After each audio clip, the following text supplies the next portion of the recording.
আসসালামু আলাইকুম, সবাই কেমন আছেন? আশা করি সবাই খুব ভালো আছেন এবং সুস্থ আছেন। আরেকটি নতুন এবং ইউনিক একটি রেসিপি নিয়ে আপনাদের সামনে আমি হাজির হয়েছি। আজকে আপনাদের দেখাবো খুব সহজ নিয়মে কেক বিস্কিটটা তৈরি করে। তো এর জন্য আমার যা যা লাগছে, প্রথমে আমি একটা ডিম নিয়ে নিচ্ছি। ডিমের মাঝে এখন আমি দিয়ে দিচ্ছি 1 কাপ চিনি। এটা হাফ কাপ মেজারমেন্ট কাপের, তো হাফ কাপ মিলে আপনার 1 কাপ চিনি আমি অ্যাড করেছি। দিয়ে দিচ্ছি হাফ কাপ সয়াবিন তেল। আর এখানে কিন্তু অবশ্যই সয়াবিন তেলটা ইউজ করবেন, বাটার বা আপনার ঘিটা ইউজ করতে যাবেন না, তাহলে কিন্তু আপনার পারফেক্টভাবে কেক বিস্কিটটা তৈরি হবে না। তো এখন এটাকে আমি খুব ভালো করে ফিটিয়ে নিচ্ছি। এটাকে কিন্তু একটু ধৈর্য ধরে আপনার সময় নিয়ে ফিটিয়ে নিতে হবে। তো আমার এটা ফিটিয়ে নেওয়া হয়ে গেছে। এই পর্যায়ে দিয়ে দিচ্ছি আমি 1 কাপ ময়দা, দিয়ে দিচ্ছি হাফ চামচ বেকিং পাউডার। আর এখানে কিন্তু বেকিং সোডাটা অ্যাড করতে যাবেন না। দিয়ে দিচ্ছি হাফ চামচের একটু কম হবে ইস্ট।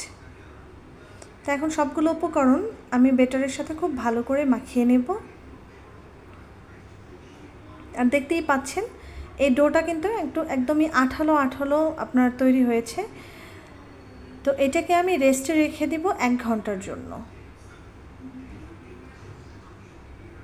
তো 1 ঘন্টার জন্য আমি রেস্টে রেখে দিলাম। তো 1 ঘন্টা পর ফিরে আসলাম। তো দেখতেই পাচ্ছেন ডোটা আমার কেমনভাবে আমি তৈরি করেছি, একদম স্টিকি একটা ভাব হয়েছে। তো এখন এটার মধ্যে থেকে আমি ছোট ছোট করে লিচিগুলো নিয়ে পিঠার শেপ দিয়ে নেব। আর এই পিঠাটা আসলে যে যেমন ইচ্ছা মতো শেপ দিতে পারেন। আমার যে ধরনের শেপ ভালো লেগেছে আমি সেটাই অ্যাড করে নিয়েছি। একটু লম্বাটে করে একটু বাঁকা করে আমি এটার শেপটা দিয়ে দিচ্ছি।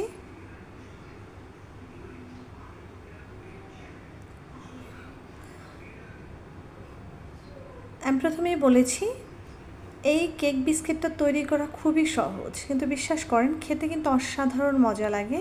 এটা ছোট থেকে বড় সবাই খুব পছন্দ করবে খেতে।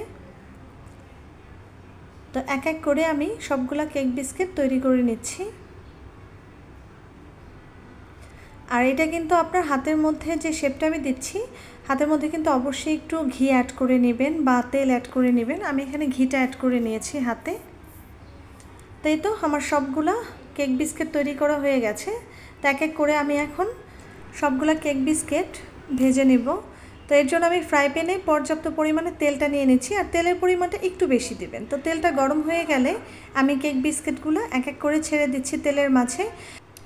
আর চুলার আঁচটা কিন্তু অবশ্যই মিডিয়াম হিটে রাখতে হবে। হাই হিটে দিলে কিন্তু আপনার কেক বিস্কিটটা পুড়ে যাবে, তখন কিন্তু খেতে আর ভালো লাগবে না।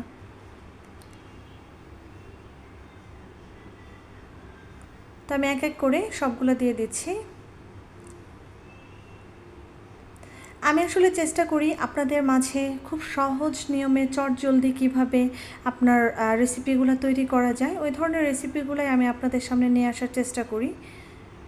তো আশা করি আপনারা উপকৃত হবেন এবং আপনাদের ভালো লাগবে। তো আমি এক সাইড উল্টে নিচ্ছি।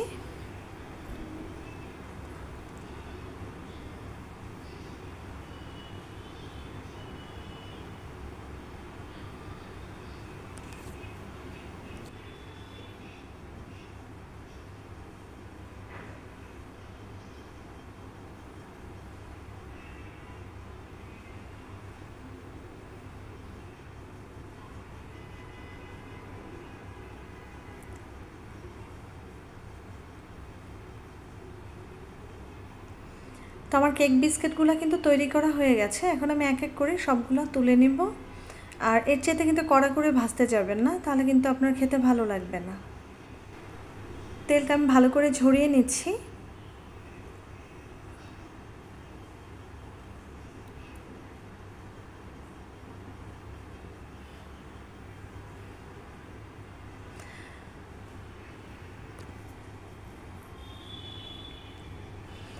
তাই তো আমার সবগুলা কেক বিস্কিট তৈরি করা হয়ে গেছে। দেখতেই পেলেন খুব সহজ নিয়মে খুব অল্প মাত্র 2-3টা উপকরণ দিয়ে কেক বিস্কিট আমি তৈরি করে নিলাম। তো আমি ভিতরটা দেখিয়ে দিচ্ছি যে ভিতরটা কেমন হয়েছে। এটা খুবই ক্রিস্পি এবং খেতে ভীষণ মজার। দেখতেই পাচ্ছেন ভিতরটা কেমন হয়েছে। তো আমি আরেকটা আপনাদেরকে ভেঙে দেখাচ্ছি যে কেমন হয়েছে। তো আমার রেসিপিগুলো যদি আপনাদের ভালো লাগে অবশ্যই লাইক কমেন্ট শেয়ার করবেন আর আমার চ্যানেলটা সাবস্ক্রাইব করবেন। সবাই খুব ভালো থাকবেন, সুস্থ থাকবেন। আসসালামু আলাইকুম।